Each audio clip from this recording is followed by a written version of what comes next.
Dime que no soy yo con la única persona que te ha pasado esto. Sí, eres la única persona. Efectivamente, como te lo cuento, sí. Sorry. Yo venía muy optimista. Ya sé. ¿Lista? Sí. Buenas tardes, Camila, bienvenida a Concagua. Este es un espacio donde tratamos de dar a nuestra audiencia el contenido para que identifiquen sus retos, sus miedos, sus inseguridades y tengan las herramientas para afrontarlos, superarlos, sacar su mejor versión y atreverse con más en sus vidas. Así que es un placer contar contigo hoy en calidad de psicóloga deportiva. Gracias. Vamos a empezar con una breve introducción sobre ti. Tu extenso CV, formas parte del equipo de psicólogos deportivos del Comité Olímpico de Panamá, pero también tienes tu propia práctica privada donde, bueno, ejerces de psicóloga deportiva, pero también coach deportiva, Sí, de coach deportiva. atletas amateurs de alto rendimiento y de élite. Me vas a tener que explicar cuál es la diferencia entre alto rendimiento y élite, porque para mí son muy parecidos. Y bueno, en tus 7 años de experiencia de disciplina has trabajado con un montón de atletas en una multitud de disciplinas deportivas, individuales, colectivas. También fuiste o eres atleta de alto rendimiento en remo. Representaste a Panamá en el Mundial de Remo de larga distancia de 2017 y hoy en día compites en triatlón, Sí. ¿no? Recientemente, Sí, recientemente. recientemente completaste un Ironman 70.3 Sí. en abril de este año, el de Panamá. Sí. Una de las carreras más duras del mundo, pues para dar un poco de contexto, son casi 2 kilómetros nadando, 90 kilómetros en bici y una media maratón corriendo, todo junto, sin parar, hasta, no sé, tiempos medios de 6 horas compitiendo, y ahí estuvo Camila. No sé si me dejó algo. No. No, por ahora bien. Introducción buena. Buena introducción. Sí. Como me gustaría estructurar esta entrevista, creo que es mucho más fácil entender los conceptos psicológicos, conceptos técnicos, desde el ejemplo, desde la empatía, es decir, no tanto desde lo académico. Entonces, lo que me gustaría es repasar un poco tu carrera, tu preparación, tus rutinas, tus horarios y a partir de ahí ir construyendo tu práctica clínica, y creo que eso será mucho más fácil para la audiencia. Perfecto. Pero antes de empezar con la carrera, me gustaría conocerte un poco mejor. Me gustaría saber de dónde viene esta pasión por el deporte, también por la psicología deportiva, ¿eh?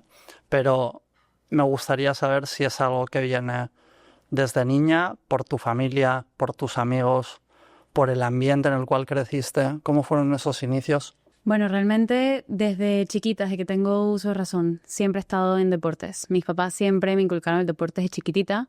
Mi papá toda la vida ha sido deportista. Él era surfer y desde chiquito competía. Y bueno, mi mamá siempre también haciendo ejercicio. Y pues mis hermanas también. Entonces pues he crecido en una familia de deportistas. Y desde chiquita empecé en lo normal, ballet, gimnasia. Y luego a los 13 años me metí un poco más en lo que eran los deportes extremos. Como que yo quería adrenalina, me gustaba. Entonces a los 13 años comencé a remar, que fue ahí donde le dediqué 10 años de mi vida, donde ahí me desenvolví en el área de alto rendimiento en remo y que clasifiqué al Mundial de alto rendimiento. ¿Estabas tú sola, o sea, en tu embarcación? No. Por lo menos acá en Panamá hay un deporte que se llama cayuco. Ajá. Y yo hacía remo, o sea, hacía cayuco, que eso somos 4 en el bote, Sí. en el cayuco. Pero luego, para competir fuera, no era cayuco, era un estilo de la Polinesia Francesa que se llama outrigger, que somos 6. Okay. Y tiene un brazo como para balance. O sea, la misma canoa tiene un brazo. Entonces ahí éramos 6. Y ahí fue donde clasificamos al Mundial de Remo de Larga Distancia en el 2017. Ya después de ahí me retiré, digamos, por decirlo de esa forma, del remo, porque estudié, o sea, me fui a mis estudios, a completar mis estudios fuera. Y yo realmente no, o sea, yo nunca había pensado en estudiar psicología. O sea, yo sabía desde muy chiquita que lo que sea que yo estudiara tenía que estar relacionado con atletas, deportistas. O sea, yo sabía que ese era el mundo en el que yo quería estar. Pero yo siempre pensé desde los 15 años que yo quería ser nutricionista deportiva. Entonces empecé mi carrera en nutrición deportiva, hice 2 años, pero la universidad en la que estaba no me gustaba mucho. Y ya tenía 2 años de carrera, no me gustaba mucho. Entonces decidí cambiarme de universidad. ¿No te gusta la universidad o la carrera? No, la universidad. O sea, no me gustaba el ambiente de la universidad, no me gustaba donde yo estaba. Entonces, por mi salud mental, por todo, fue como que, ok, prefiero cambiarme de universidad. Me cambié de universidad y a todo esto yo ya estaba haciendo un minor en psicología. Sí. Porque quería como algún estudio complementario y fue como que, bueno, vamos a escoger psicología. Como que, ¿por qué no? Me interesa esta parte, me gusta el estudio humano, entonces decidí un minor en psicología y la verdad que las clases que tomé me encantaron. Aún así, no lo veía como opción, o sea, como carrera, pero me encantó las clases que tomé. Y cuando me cambié de universidad a la universidad que yo quería, no había la carrera de nutrición deportiva. Había carrera en nutrición, pero no específicamente en deporte. Entonces dije, ok, o busco otra universidad o me cambio de carrera. Y buscar otra universidad ya no era una opción, entonces dije, ok, me cambio de carrera. Y como ya tenía la base en psicología, dije, ¿sabes qué? Me cambié a psicología. Y ahí fue donde comencé a estudiar psicología. Psicología clínica pura. No, psicología base. O sea, ya la clínica luego en el máster y eso, pero esto era psicología básica. La carrera de psicología, que te da una buena base para empezar, más tienes que después especializarte en algo. Entonces decidí pues graduarme en psicología y ahí decidí hacer otro minor especializado en desarrollo infantil. Me gustaba mucho esta parte del desarrollo infantil, entonces terminé la carrera en psicología, terminé el minor en desarrollo infantil, pero yo sabía que yo quería algo relacionado con deportivo. Entonces fue como que, bueno, y hasta ese momento yo decía, bueno, estudio psicología y hago una maestría. O sea, yo no sé cómo yo estaba pensando en ese momento, pero yo dije, hago una maestría en nutrición deportiva. O sea, yo seguía con el clavo de nutrición deportiva. Y cuando me tocó hacer prácticas profesionales, dije, bueno, me voy a meter en el lado deportivo. Así que dije, bueno, voy a contactar a diferentes clubes acá en Panamá para ver con quién puedo hacer prácticas de psicología deportiva. Y hice mis primeras prácticas en un club de fútbol acá en Panamá, en psicología deportiva, y ahí comenzó todo. O sea, eso fue como un despertar a mi amor de la psicología deportiva. Yo ni siquiera en verdad sabía que existía antes de haber hecho esas prácticas. Y para mí fue como conectar con algo que no sabías que querías, pero apenas lo encontraste, es como wow. O sea, se siente como una conexión de no entiendo cómo esto no lo vi antes. Pero eso fue un cambio increíble respecto al tu tiempo en una clínica psiquiátrica, ¿no? O sea, No, eso fue después de graduar. Yo todavía, a estas prácticas profesionales todavía no me había graduado. todavía no te habías No, graduado. todavía no me había graduado. Okay. No. Yo todavía estaba en la universidad para las prácticas profesionales. Sí. Entonces hago las prácticas profesionales, me enamoro por completo de lo que es la psicología deportiva. Sí. Incluso decido ya, esto va a ser lo que yo quiero estudiar, acá me voy a especializar, acá voy a hacer la maestría. O sea, ya yo dije, este es mi nicho, esto es lo que yo quiero. Es mi plan de vida. Es mi plan de vida, exacto. Y luego, sigo estudiando, me gradúo, pero yo quería como que todavía abrir mis puertas. Me encanta la psicología deportiva, pero siempre soy de las que piensa que mientras más uno estudie y más sepa de otros ámbitos, también bienvenido. Entonces fue ahí lo de la práctica en el centro psiquiátrico, que fue un trabajo, no fue práctica, fue trabajo. No es muy heavy recién graduada meterte como en el extremo, digamos, de lo que es la práctica psicológica, ¿no? En un centro psiquiátrico, en este caso, bueno, ojalá nos cuentes un poco, pero para niñas con historial de abusos domésticos, sexuales, drogas, intentos de suicidio. Sí. Y ahí estás tú, recién graduada. Sí, para mí fue, la verdad que chocante, pero no chocante mal, sino chocante como de impresión. O sea, como que me dio mucha impresión.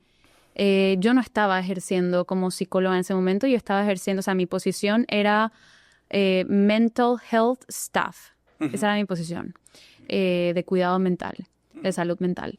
Yo básicamente lo que hacía era ese acompañamiento en la parte mental, más no daba terapia uno a uno. No abarcaba esa parte.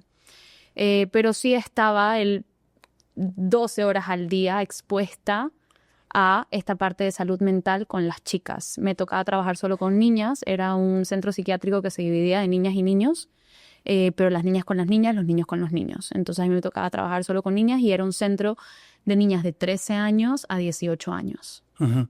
Visto en perspectiva, ahora que tienes toda esta experiencia en el área de psicología deportiva, ¿crees que hay alguna similitud entre las mentes que están al límite por temas como abusos sexuales o domésticos con mentes que están al límite por exigencia deportiva? Es decir, obviamente una te genera trauma y la otra pues esperemos que no, pero al final no deja de ser una mente que está al límite, ¿no? Claro, pero depende, no podemos generalizarlo, es decir, o sea, hay personas que experimentan abusos en la vida, no necesariamente, o sea, estas personas, puede ser cualquier persona en el mundo, de cualquier profesión, y experimentan abusos, y luego están estas otras atletas, que también incluso hay muchos atletas que han experimentado abusos en el deporte, y luego pues lo que tú dices de llevar esta mente al límite, es que son dos partes diferentes, o sea, no veo la forma en cómo unirlo en el sentido de, porque no sé si te estoy agarrando bien tu pregunta, no sé si la estoy entendiendo. Una persona que hace deporte, digamos, Ironman o un deporte de resistencia que se reta al límite y tendrá sus razones por las cuales se reta al límite, más no necesariamente está relacionado con que esa persona ha tenido algún tipo de abuso. Es que no sé si te agarré la pregunta. La razón por la que pregunto esto es porque sé que para ti un tema muy importante es el abuso en el deporte. Sí. Entonces, si nos vamos por esa línea, es poder explicarte que hay atletas en el deporte que experimentan abusos y pues obviamente hace todo el rato más difícil, salen otras variables psicológicas que se afectan, la confianza, el autoestima, el bienestar emocional de este atleta, o sea, definitivamente esas cosas pasan, pero este atleta también puede llegar al límite sin abuso o con abuso. O sea, no necesariamente todas las personas que llegan al límite es porque han experimentado un abuso. No sé si me explico. Hay muchos atletas que sí han experimentado abusos y también están al límite, pero también hay atletas que no necesariamente han experimentado algún tipo de abuso, por suerte, gracias a Dios, pero igual están al límite. O sea, ahí te puedes ver ambos escenarios. Y siendo un tema tan importante para ti, ¿no? También conocer, aunque no haya ningún tipo de similitud entre las dos, estar tan al límite por razones tan distintas, pero sí quizás pudiste encontrar herramientas en esa experiencia tan heavy en la clínica psiquiátrica que hayan llevado más por el camino de los abusos en la psicología deportiva y demás, como herramientas que guían tu práctica hoy en día, ese tipo de... Sí, para echarte un poquito para atrás, sí definitivamente hay estudios que hablan de que personas que están, de atletas que están en deportes de resistencia, han experimentado algún tipo de trauma. No significa que todos, o sea, no lo podemos generalizar, no todos los atletas que están en deportes de resistencia han experimentado algún tipo de trauma, pero sí muchos atletas que están en deportes de resistencia está relacionado con temas de traumas. Traumas no solamente son abusos sexuales o abusos psicológicos o abusos físicos, o sea, hay diferentes tipos de traumas. Incluso pues en la psicología nos enseñan que está traumas con T chiquita y traumas con T grande, que los traumas con T grande son todos estos temas de una violación, un abuso físico, un accidente de carro, una pérdida en ese momento. Y traumas con T chicas son más como traumas un poquito del día a día, de situaciones que vas experimentando, de situaciones que te van marcando, que también son difíciles. Bueno, el trauma acumulativo, ¿no? También, sí, ¿no? Sí, de diferentes experiencias. Entonces, no lo podemos generalizar a que todos los atletas que están en este deporte o en resistencia han sufrido algún tipo de trauma, pero sí hay estudios que muestran alguna relación de que podría ser. Wow, y por deportes de resistencia, te refieres a? Deportes de resistencia me refiero a triatlón, atletismo, remo de larga distancia, o sea, todos los que requieren de una resistencia en ti, de un endurance. Que tengas que competir Sí, ciertas horas. exacto. Ujú. O que sea muy, muy fuerte también. Sí.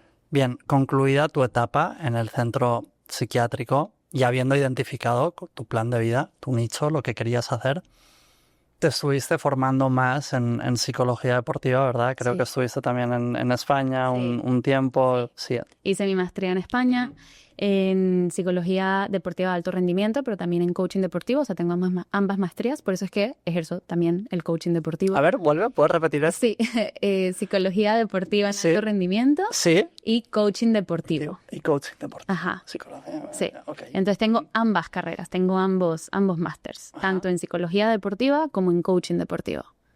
Entonces ejerzo la parte de coaching también. ¿Puedes quizás puntualizar cuáles son las Sí. diferencias?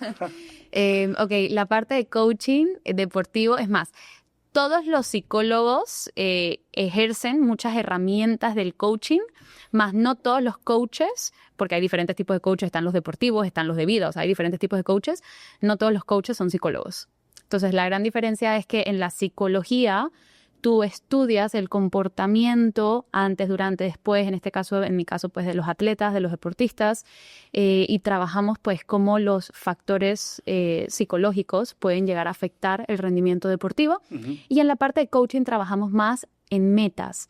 Tipo, si esto es lo que tú quieres lograr, vamos a trabajar para lograrlo de A, B y C manera. O sea, trabajamos más enfocado en herramientas, en metas, en objetivos, en herramientas más que nada, para poder mejorar rendimiento deportivo. Entonces, entiendo, no es un conocimiento tan profundo de la mente, si quieres, como la conexión entre...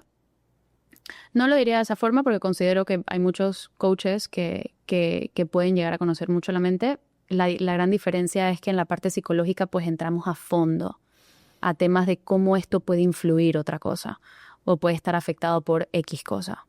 Entonces los coaches vamos más a la herramienta, vamos más a esto es lo que vamos a trabajar. Esa es la diferencia. ¿Es correcto decir que es un poco más motivacional? ¿Se podría ver? Lo podrías ver como motivacional, sí, lo podrías ver como más motivacional, más no significa que en la psicología, porque ojo, una de las variables psicológicas que trabajamos en la psicología deportiva es la motivación también.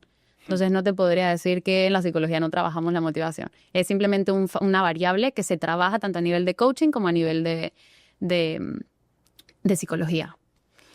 O sea, las razones por las que pregunto es, te imagino como en tu práctica privada y a veces ejerciendo de coach, a veces ejerciendo de psicóloga, ¿no? No, O lo mezclo en base a cómo va saliendo la sesión.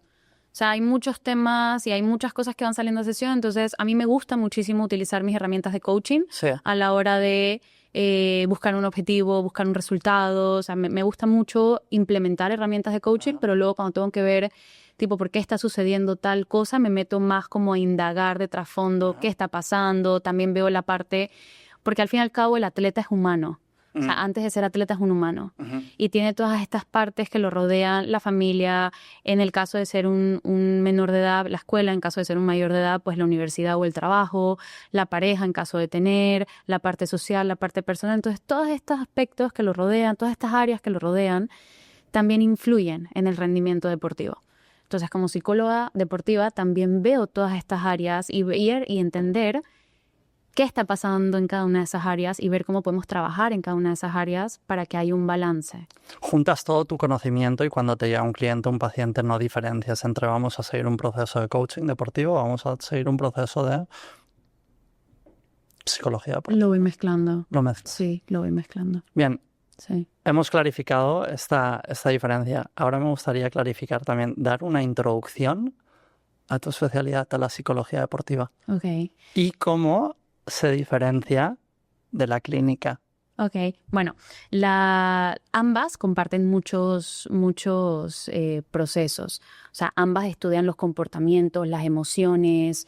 La diferencia es que la clínica trabaja más con los problemas mentales, conductuales y emocionales. Trabaja más tipo los trastornos de depresión, trastornos de ansiedad, trastornos de la conducta alimentaria, ideación suicida. O sea, todos estos trastornos lo trabaja más el área clínica, y el área deportiva trabaja, pues yo me enfoco más en estudiar cómo todos estos factores psicológicos pueden llegar a interferir o influir en el rendimiento deportivo. Esa es como la gran diferencia. Pero ambas al final comparten una base, que es estudiar el comportamiento, las emociones, las conductas de los humanos, solo que en diferentes áreas. O sea, entender el detalle de la psicología clínica para aplicarlo específicamente al deporte. No necesariamente. Hay muchos psicólogos deportivos que no son psicólogos clínicos y que tampoco tienen, digamos, o una especialidad en psicología clínica. O sea, si tú eres psicólogo, tú puedes decidir si especializarte en el área deportiva o en el área clínica o en el área de familiar o en el área de adolescentes, niños y adolescentes. O sea, hay diferentes ramas dentro de la psicología.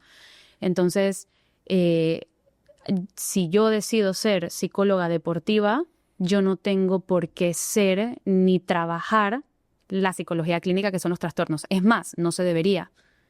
Yo como psicóloga deportiva, si yo tengo un caso que yo veo, identifico que hay factores o hay características o hay síntomas del lado un poco más clínico, mi responsabilidad y lo ético se va a referir, referirlo a un especialista que se encargue únicamente de esta parte. Entonces, y por eso trabajamos con muchos psicólogos de la mano. Es más, la psicología deportiva junto con la psiquiatría son de las pocas que podemos trabajar con diferentes psicólogos, porque usualmente lo recomendable cuando un paciente está con un psicólogo es que no tenga dos psicólogos. Por ejemplo, si yo voy a una psicóloga, digamos, de la rama cognitivo-conductual, yo no debería de tener dos psicólogas. Pero si yo soy atleta y tengo a mi psicóloga del día a día y también necesito tener una psicóloga deportiva, estas dos ramas sí se pueden juntar. Entonces, digamos, la psiquiatría y la psicología deportiva son como ramas que sí pueden trabajar de la mano junto con otros psicólogos. Si volvemos a la Camila atleta, para desarrollar estos conceptos más técnicos a partir de tu experiencia en competición, estando al límite, también porque en tus redes tienes un concepto muy interesante, muy tuyo, que es el de construir un atleta como si fuera una casa. ¿Verdad? Sí, o sea, sí, desde cero. Exacto, sí. Exacto. Entonces, tú completaste esta carrera por primera vez, no la habías hecho anteriormente. Requiere tanta preparación mental y física que imagino que hay todo un proceso detrás. Exacto, hay todo un proceso detrás a la hora de marcar rutina, entrenos, objetivos, horarios, meses y la multidisciplina de la natación, la bicicleta y el correr, ¿no? Entonces me gustaría como introducir cuál fue la decisión detrás de enfrentar un reto así, ¿sabes? Habiendo competido en remo y demás, digo, no, pues ahora quiero triatlón. Y la construcción de este plan hasta completarla. Ok. Bueno, realmente yo siempre supe que quería hacer un Ironman. O sea, por lo menos los últimos 10 años lo he sabido. Por lo menos los últimos 10 años. ¿Pero habías visto a alguien? No. En el 2012 me tocó ser voluntaria. Me ofrecí para ser voluntaria de la primera vez que se hizo el Ironman acá en Panamá. Si no me equivoco, fue el 2012. Ok. Y yo ni siquiera sabía. O sea, no recuerdo, en verdad, si yo sabía lo que yo me estaba ofreciendo para ser voluntaria. Simplemente fue como que, bueno, un evento el domingo deportivo, vamos a ser voluntaria. Y recuerdo la adrenalina, la emoción del momento de ver a los atletas, de ver a la gente, la barra, de ver como todo este ambiente competitivo, que yo dije, yo necesito hacer esto en mi vida. En algún momento en mi vida lo voy a hacer. Y ojo, cuando yo dije eso, yo siempre lo pensé como algo una vez y ya. O sea, siempre lo pensé como, esto es algo que voy a hacer una vez y ya está. Como un check. Sí, como un check, como un check. Y siempre lo tuve ahí en mi mente, lo pensé y lo dejé ahí.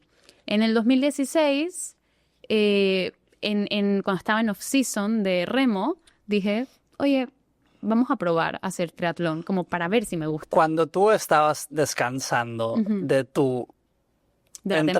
la temporada de remo, dijiste, oye, vamos a probar triatlón. Sí. Muy bien. Sí. Dije, vamos a probar triatlón, a ver qué tal, aprovechando que estoy off-season de remo. Que estoy de descanso, voy a no estar de descanso. Exacto.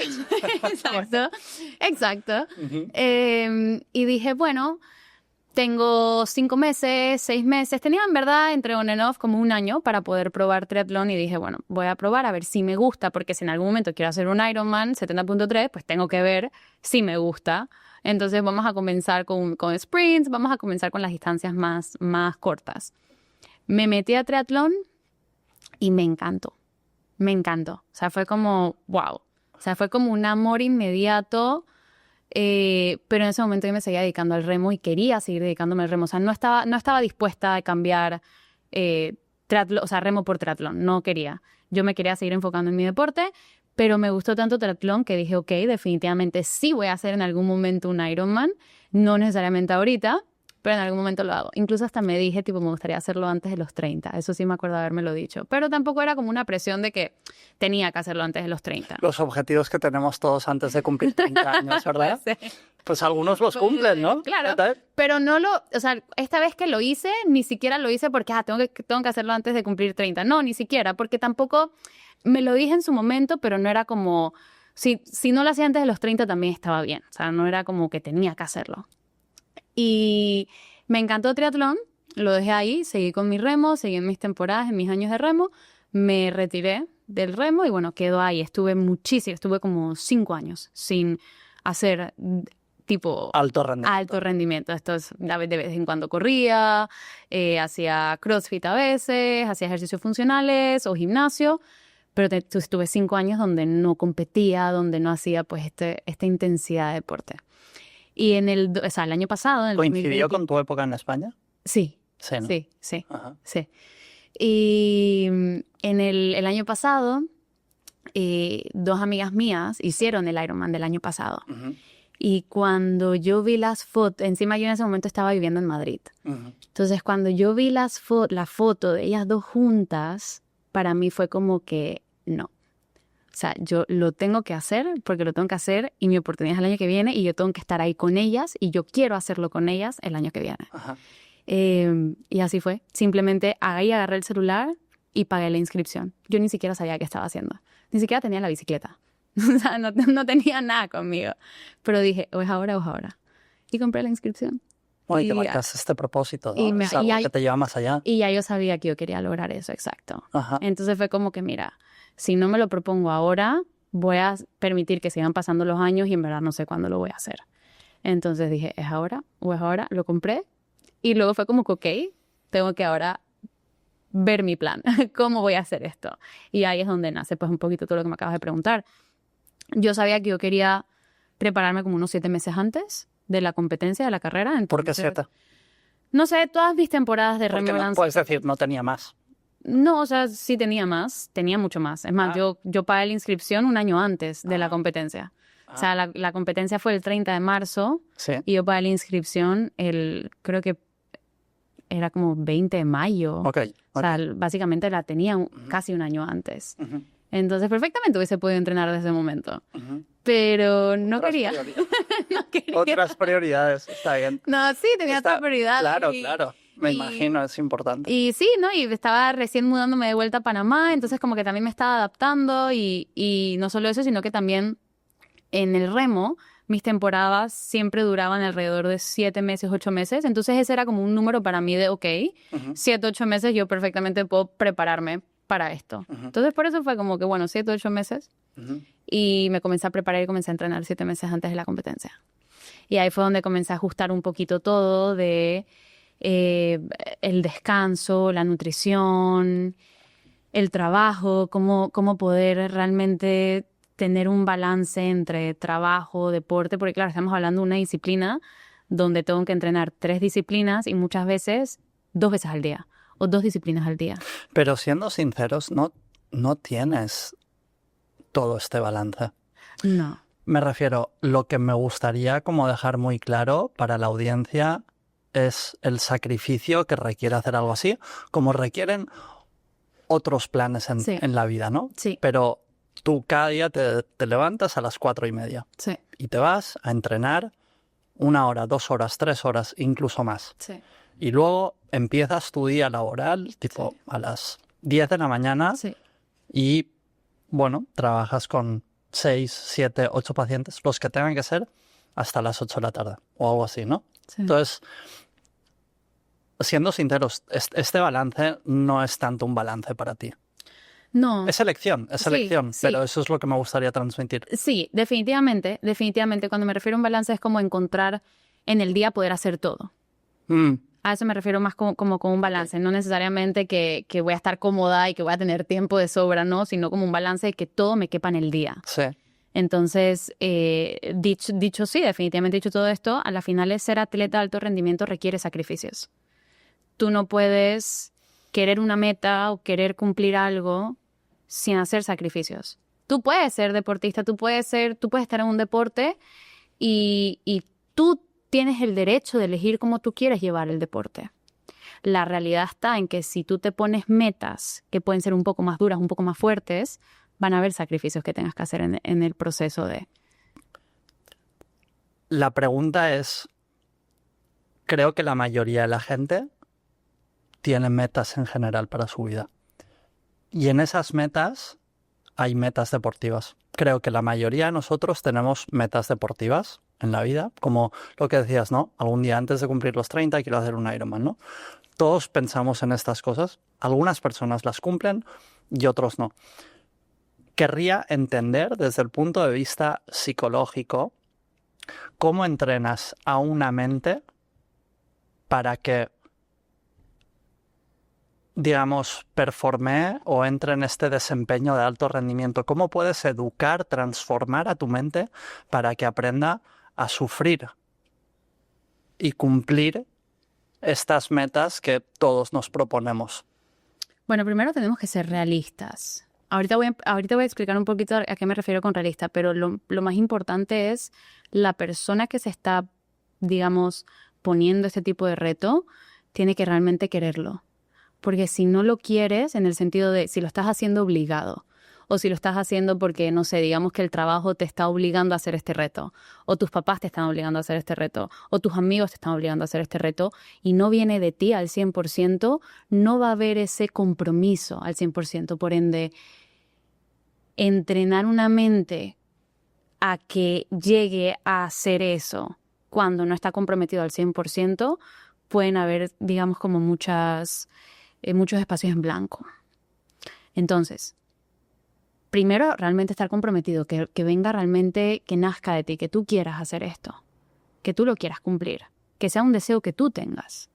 Entonces, si ya partimos de ahí, que es al 100% de ti, nace de ti, entonces podemos trabajar un poco psicoeducar de cómo funciona el cerebro, psicoeducar de es normal que en un proceso de tú formándote como atleta van a haber muchas veces que te equivoques, las cosas no van a salir al 100% de la forma en como tú quieres, van a haber muchas veces que pierdas, van a haber muchas veces que ganes, van a haber muchas derrotas, van a haber muchas caídas, entonces es como aprender y enseñar a cómo te puedes levantar, a entender que van a haber obstáculos. No me gustaría que me malinterpretes. Lo que propongo no es que todo el mundo compita en un Ironman. Te digo, para la persona que nunca ha corrido, dice, no, pero yo siempre quise hacer una carrera de 10 kilómetros. O lo mismo en cualquier otra disciplina. Lo que me gustaría entender es cómo se consigue educar a la mente para sacrificar la comodidad de tu día a día, el sofá, la televisión, la comida basura, para enfocarte en este reto que viene de ti. Es que la respuesta sería exactamente la misma, porque yo no estaba pensando en que tú me estabas... O sea, yo no estaba pensando ni había entendido que te referías a Ironman. Yo estaba pensando en todos los deportes en general y te seguiría respondiendo exactamente lo mismo. O sea, primero, una cosa, yo te puedo decir, yo quiero correr 10 kilómetros, pero ¿realmente los quiero correr yo? ¿Los quiero correr porque mi hermana me dijo que le encantaría verme corriendo 10 kilómetros? No sé, a eso me refiero con que realmente tiene que venir de ti. Sí. Porque sí, de tu boca sale, yo quiero hacer esto. Pero es realmente lo que tú sientes, es realmente lo que tú quieres. De ahí comienza todo. Entonces, si realmente viene de ti y al 100% de ti, y no viene porque te están obligando o porque tú piensas que es lo que tus papás quisieran para ti, o tu hermana o tus amigos para ti, si realmente viene porque es un deseo que tú tienes o esta meta que tú tienes de querer cumplir, entonces partimos a lo demás de... Si tú nunca has corrido 10 kilómetros antes y quieres comenzar a correr 10 kilómetros y competir en 10 kilómetros o media maratón o una maratón, lo que tú quieras, entender que en ese proceso van a haber muchas veces que pierdas, van a haber muchas veces que ganes, van a haber muchas veces que vas a llegar al tiempo que tú querías o van a haber veces que simplemente no vas a llegar al tiempo que tú querías, que van a haber obstáculos, que van a haber muchas veces que te vayas a caer y es aprender a levantarte, a ser resiliente, aprender a confiar. Muchas veces existe esto en la psicología deportiva que es confianza situacional, que básicamente tú tienes confianza en base a cómo te fue en tu competencia o entrenamiento pasado. Y no se trata de eso, se trata de también incluso tener confianza las veces que no te va como tú quieres, en poder confiar en tus habilidades, en lo que tú eres capaz. Porque si solamente confiamos porque me fue bien ayer corriendo, ¿qué pasa el día que no me vaya bien corriendo porque me dolió el estómago o porque tenía dolor de cabeza o porque me duele la pierna? O sea, hay que también entender que no todos los días son iguales. Entonces es poder confiar en ti, en tus capacidades. Entonces, todo eso es lo que envuelve un proceso realmente psicológico, entender que van a haber veces que hay subidas y van a haber muchas veces que hay bajadas. Y que en esas subidas y bajadas y que en esas bajadas, perdón, no significa que tú estás empeorando, que tú estás echando para atrás. Es entender que es parte del proceso. Das un paso atrás para dar dos hacia adelante. Exacto, si lo quieres ver de esa forma, sí se podría hacer. Pero vuelvo y repito, ese paso para atrás no significa que estás empeorando. Claro. Porque muchas personas sí sienten cuando no tienen el día que les va como ellos quieren, sí sienten que están empeorando. Entonces es poder entender que no estás empeorando, cada vez estás mejorando. Pero en esa mejoría también hay momentos en donde estamos en una línea bajada. Y es entender que esa línea cuando baja también va a subir en algún momento. Pero tú tienes una ventaja competitiva porque conoces como el funcionamiento de la mente y todas estas herramientas que tenemos disponibles. ¿Tú dices una ventaja por ser psicóloga? Efectivamente, okay. Por ser deportiva. Ya. O sea, ¿cómo has trabajado tú tu confianza, tu propia confianza en la preparación de esta carrera y también en el momento de competir? La verdad que me aplico todas las herramientas que yo doy. Uh-huh. Y digo, hay veces que se me olvida. Soy humana también, hay veces que se me olvida. Incluso hay veces, o me ha pasado veces, que capaz en un momento no me haya funcionado, pero ahí lo voy cambiando. Ahí lo voy cambiando y voy viendo qué herramienta necesito en ese momento en particular para que me ayude con lo que estoy buscando. Entonces yo te diría que me aplico las herramientas que yo misma ofrezco. En tus redes tienes multitud de herramientas. ¿Podemos hablar sobre algunas de ellas? Sí. Por ejemplo, creo que la visualización es muy importante para ti. Sí. Sí. El cerebro, esto es un dato, el cerebro no distingue entre la realidad y la imaginación. Entonces, esto es increíble, esto es increíble. Sí. Yo ahora diré por qué también, pero sí. Entonces, como el cerebro no distingue lo que es una imaginación versus lo que es una realidad, uno puede engañar al cerebro. Uh-huh. Y es por eso que en la visualización buscamos recrear imágenes o hacer imágenes de lo que nosotros queremos lograr, de lo que nosotros queremos buscar. Y si nosotros hacemos eso, automáticamente el cuerpo va a comenzar, o sea, tú lo vas a notar en tu cuerpo. Tú vas a comenzar a notar como impulso, como rush de adrenalina, de felicidad, de amor, de plenitud. De plenitud, sí, de lo que sea que te estés imaginando. Porque también si comenzamos a imaginar otras cosas que no son tan agradables, también así mismo vamos a sentir capaz el miedo o la frustración. O sea, funciona para ambos lados. Uh-huh. Funciona en ambas formas. Pero obviamente lo que buscamos es esta visualización positiva. Sí. Esta visualización de tú verte a ti mismo logrando, aunque todavía nunca lo hayas hecho. Aunque tú todavía nunca hayas hecho un Ironman, tú te puedes visualizar haciendo y terminando el Ironman y cruzando la meta. Porque tú tienes la capacidad de hacer imágenes en tu cabeza.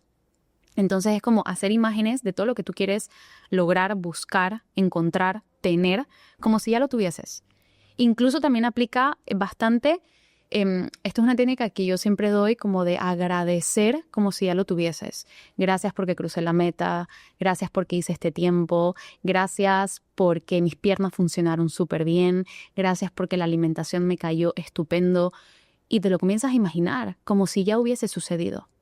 Cuando te lo imaginas visualmente, sí, auditivamente. Sí, utilizas los 5 sentidos. Y los 5. Incluso el sexto. Sí, exacto, el tercero, sí.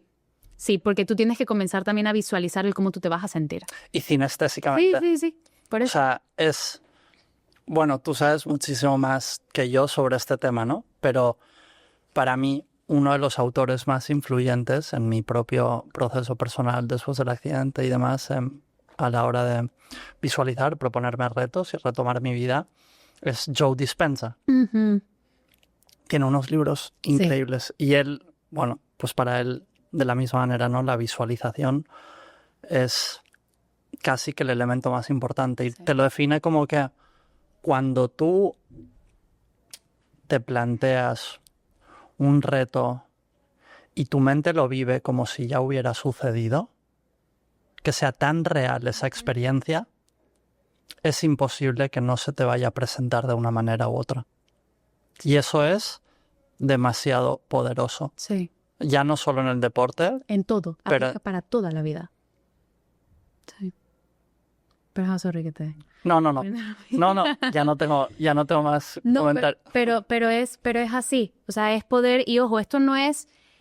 También es importante que se entienda que la visualización no funciona, uno, de la noche a la mañana, y la visualización tampoco funciona tipo que hoy lo visualicé y ya mañana se me cumple, o ya lo visualicé solo un día y ya en 3 meses se me cumple. No, esto es visualizar todos los días y todos los días recrearte estas imágenes en tu cabeza de cómo tú te ves cruzando la meta, de cómo tú te ves en esa carrera, de qué es lo que tú quieres lograr, de mejorando esta técnica. O sea, esto es de todos los días, una y otra y otra y otra y otra y otra y otra vez, todos los días. Y llegará un punto que los retos desaparecerán y simplemente te acercarán te acercarás al objetivo. Claro, claro. Y a las finales, también la idea es poder visualizarlo extremadamente específico. No tanto en general, sino como un poco más específico. Como los sonidos. Sí, tipo lo que quieres escuchar, lo que quieres ver, lo que quieres sentir. Incluso hasta, por ejemplo, deportes como este, que tenemos que incluir alimentación, porque son muchas horas, entonces necesitamos combustible para poder funcionar. Uh-huh. También incluso me imagino mucho el sabor que quiero sentir o los olores que quiero. O sea, todo eso también entra dentro de la visualización. Cómo yo quiero que se sienta lo que me acabo de comer. Tu frecuencia cardíaca, el sudor, Todo. en el caso concreto del deporte, ¿no? Sí. Es así que tú, cada vez que ibas a entrenar antes de la carrera, por ejemplo, ¿no? Aplicando pues esto que acabamos de discutir, ibas a nadar a la piscina a las 5 de la mañana, y estabas nadando ahí, en vez de en el canal, ¿no? Es en el canal, el Ironman, la carrera, sí, es la en el carrera canal. es en el canal. Exacto. Sí. Tú estás en la piscina y en esta repetición que mencionas de la visualización, del cumplimiento del objetivo, tú te estás imaginando en el canal. Sí, o sea, usualmente... O sea, no todo el tiempo, sí. no todo el tiempo, pero Sí. me imagino que habrá momentos que dirás, esto es como si estuviera Sí, en la carrera, sí, en vivo, y estoy dando lo máximo. Sí, Y sacas un extra que ni pensabas que tuvieras exacto. disponible a las 5 de la mañana el Exacto. lunes, ¿no? Sí, tal cual. Digo, también es importante si tienes la oportunidad de poder entrenar donde compites. En este caso, tuve la oportunidad, o sea, por lo menos en Panamá está la playita, que es en el Causeway, entonces logras como, a las finales no es donde es la carrera, pero pues sí logras meterte al mar a entrenar. Entonces ahí también se puede hacer como una visualización como un poco más real porque estás o sea, estás tipo en el mar, es más real que si estás en la piscina. O incluso hay un momento donde si tienes la oportunidad de practicar la misma nadada, la natación del canal, también que lo hagas. Se pudo hacer, por ejemplo. Entonces eso también incluso lo hace más real porque visualizas justo en ese momento cuando lo estás haciendo y todavía no es la competencia. Y visualizarte ilusiona aún más. Claro. Porque es como lo estás viendo. Claro. Sí. Además de visualizar en tus entrenos, tienes que fomentar o aprender a estar totalmente presente, ¿no? Sí, o sea, el poder estar presente es un factor clave. El poder entender, porque a la final si tú no estás en el presente, muchas cosas pueden interferir, e incluso muchas cosas que no son reales, como por ejemplo, si yo no estoy en el presente y yo comienzo a pensar lo que va a pasar en 2 horas o en 3 horas o lo que sea que pase en mi entrenamiento, incluso me puede llegar a dar ansiedad, que bueno, esa es la ansiedad. La ansiedad es lo que todavía no ha pasado. El miedo al futuro, lo que todavía no ha pasado. Eso es la ansiedad. Esa es la ansiedad, miedo al futuro. Y pues si yo comienzo a pensar, ¿y qué pasará? ¿Y lograré esto? ¿Y terminaré bien la natación? ¿Y terminaré bien la corrida? Cuando posiblemente yo ni he entrado a nadar. Capaz y todavía me estoy poniendo los lentes. Y ya entras cansado, ¿no? Sí, definitivamente eso te gasta energía. Sí. Entonces, si yo no estoy viviendo el momento presente y si yo no me obligo a traer mi mente a este momento, ahí mi mente se va. Y ojo, es lo que yo siempre explico en esta área, en la psicología deportiva, y es, incluso trabajar con un psicólogo deportivo no significa que tú más nunca en la vida vas a sentir miedo o ansiedad o frustración. Son emociones, y son emociones básicas y son emociones, y somos humanos. Entonces, incluso aunque trabajes con un psicólogo deportivo, tú vas a sentir todas esas emociones en algún momento. Lo que te va a ayudar a un proceso psicológico con un psicólogo deportivo es poder entenderlas, regularlas, e incluso si las regulas, las entiendes y las trabajas, puede hasta ayudarte a que capaz si antes aparecía 10 veces, capaz ahora aparezca 7 veces y luego 5 y luego, o sea, que cada vez sea un poquito menos, más no significa que más nunca te va a aparecer. Entonces esa parte también es importante saberla. Bueno, y todo pasa por mejorarte como persona, ¿no? En tu día a día. Esa resiliencia, esa constancia. Claro. ¿Tienes secretos, técnicas concretas sobre cómo aprender a estar más presente? Ok, a mí me gustan mucho las respiraciones. Yo trabajo mucho con las respiraciones. Hay diferentes tipos de respiraciones, pero la que más a mí me gusta, sobre todo cuando tu mente se va un poquito más en el allá, en el futuro, en el qué va a pasar, qué pasará, qué todo. Yo tengo ahí 2 muy claves. Sí. Que la primera es respirar 5 segundos inhalando por la nariz, retener la respiración 7 segundos y luego exhalar 8 segundos. O sea, eso automáticamente va a calmar tu sistema nervioso. Y cuando aplicas esa respiración, yo necesito como cambiar un poco mi enfoque para desviarlo, o sea, para desviar mi mente de lo que yo estaba pensando y lo quiero llevar a otro enfoque. Entonces yo, por ejemplo, comienzo a buscar 5 cosas en mi ambiente y las comienzo a nombrar, tipo veo el cuadro rojo, veo la botella de agua, veo la computadora, veo el micrófono, luego 4 cosas que pueda tocar, tipo, ok, toco esta tele y se siente como un poquito rugosa, o toco la mesa y se siente un poco... Ay, sí. Se me fue. Está bien. Ajá, nos entendemos. O toco la botella de agua y se siente como un poco fría y todavía lisa. O sea, voy cambiando utilizando mis sentidos. Tipo, ¿qué escucho 3 sonidos? ¿Qué 3 sonidos escucho? Pues escucho la gente hablando afuera, me escucho mi voz, escucho el aire. Y luego me imagino 2 olores. Si en ese momento tengo para oler algo, lo huelo. Pero si no, entonces ahí utilizo la mente, utilizo la parte de imaginación. Me imagino 2 olores que me gusten. Y una cosa para saborear. Si hay algo para saborear, lo como o lo bebo. Si no, entonces me imagino un sabor que me guste. Entonces es como desviar un poquito mi atención a otra cosa. O sea, para entrenar tu presencia, entrenas tus 5 sentidos.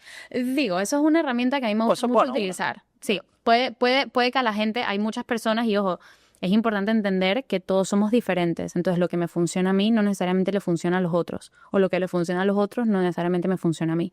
Entonces, para yo poder regresar a mi presente, a mí me ha ayudado muchísimo las respiraciones y desviar la atención a mi presente. Porque a la final es, en mi presente yo estoy haciendo esto. O sea, yo ahorita mismo estoy hablando contigo aquí.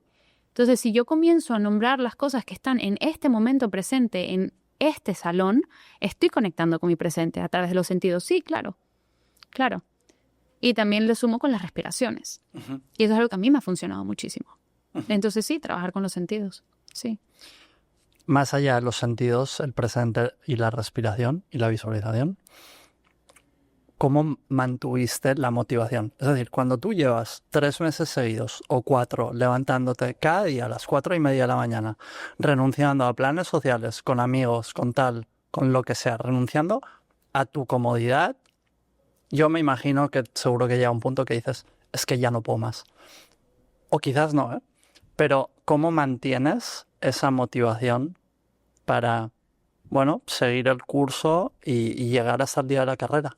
Primero entender que la motivación nunca va a ser constante. O sea, es totalmente normal estar días muy motivada y es también totalmente normal estar días que no estoy tan motivada o incluso estoy desmotivada. O sea, la motivación cambia y nunca va a ser constante. Entonces, cuando la motivación no está activada, cuando no estoy tan motivada, yo tengo que volver a conectar con mis objetivos. ¿Para qué yo estoy haciendo esto? Conectar el para qué. ¿Para qué yo me propuse esto? ¿Para qué estoy haciendo esto? Volver a conectar con la base del para qué y por qué empecé yo a hacer esto. Conectar con qué es lo que yo quiero lograr, qué es lo que yo quiero conseguir. Y eso me acerca a poder de una u otra forma motivarme. Ahora, también es importante, si tú te das cuenta que capaz estás siendo muy monótono en tus entrenamientos o algo, también te ayudaría a cambiar. Tener como un cambio de entrenamientos, tener como un cambio de rutina, esas cosas también te ayudan como a despertar un poquito esa motivación. Entonces, depende de qué tan desmotivado o qué tan motivado estés, ahí lo vas jugando, es como jugar con barajas. Es como si dijeras que cuando se termina la motivación tienes que hacer recurso de la disciplina, de la constancia. Cuando no hay motivación, hay disciplina. Entonces, claro, ahí entra. Me estaba enfocando únicamente en motivación, Claro. pero si entramos la parte de disciplina, definitivamente. O sea, cuando no hay motivación, hay disciplina. Y cuando hay motivación, también hay disciplina. Porque tú lo tienes que hacer y, ojo, no, tú no lo tienes que hacer. Tú lo quieres hacer. Es muy diferente. Y esto es lo que yo también o no, o incluso o lo tienes que hacer. O sea, al final, para convertirte en la persona que quieres convertirte, tienes que hacer ciertas cosas. Lo digo más por un tema mental de cómo lo asimila, digamos, el cerebro. No es lo mismo decir, tengo que hacer esto, que genera mucha presión, a yo quiero hacer esto. Genera más como calma. Es como yo el ejemplo que siempre le doy a los atletas es, ¿te gusta ir a la escuela o no? Hay muchos que sí, hay muchos que no. A los que no les gusta es como, ok, tú te despiertas y tú tienes que ir al colegio. O sea, tú estás obligado a ir al colegio. Y todas las veces que estás obligado a ir al colegio, te despiertas con una actitud, te estás arrastrando la toalla, estás como que hay que pereza ir.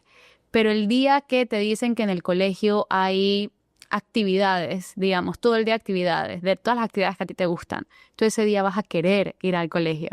Entonces es una gran diferencia entre tener y querer. Sí, muchas veces tienes, pero a ti misma, o sea, de la forma en como tú lo asimilas, es mucho mejor decirte, yo quiero hacer esto porque te va a quitar mucha presión de encima. Yo tengo que hacer esto. El tener viene de presión, el tener viene de deber, o sea, al final va a generar presión. El querer. ¿Y no es bueno tener un poco de presión de vez en cuando? Digo, la presión, o sea, eso, a ver, depende. Hay personas, siempre vas a tener presión de alguna u otra forma. Ajá. Es poder aprender a trabajar con presión. Porque eso también, sobre todo para los atletas élite, alto rendimiento, va a haber muchísima presión y es aprender a manejar esa presión. Entonces, sí, muchas veces vas a estar con presión y es aprender a manejarla, aprender a entenderla. Sí. ¿Cumpliste tu objetivo?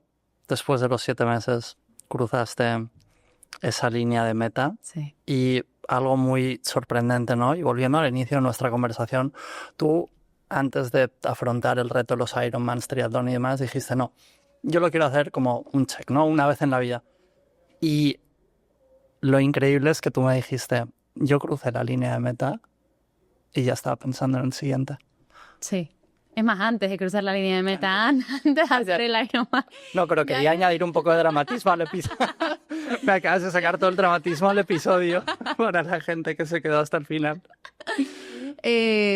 Sí, o sea, al principio lo empecé como un check, pero luego con los meses, que ya se fue volviendo más mi estilo de vida, me gustó más y más y más y más y más, y fue como, yo no me veo haciendo esto solo una vez.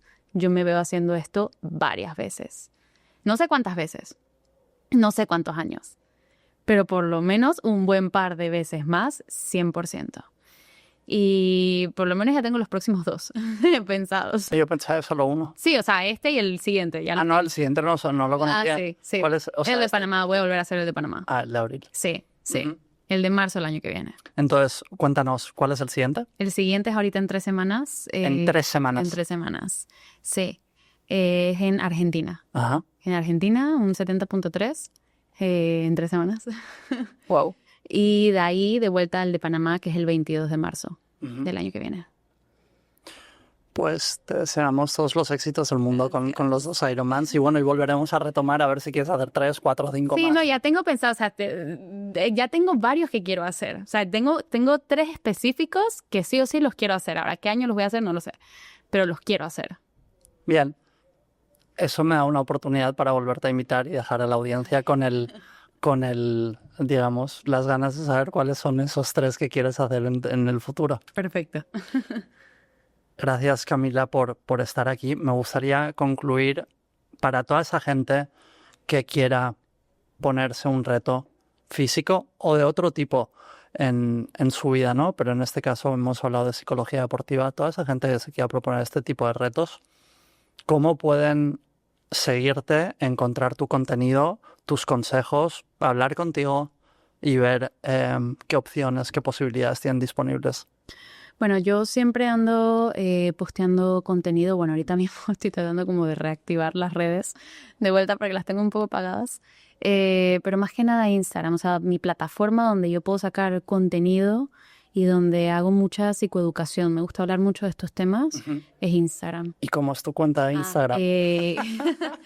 Es Cami Boza, B de bueno y Z, BOZA, .PSY.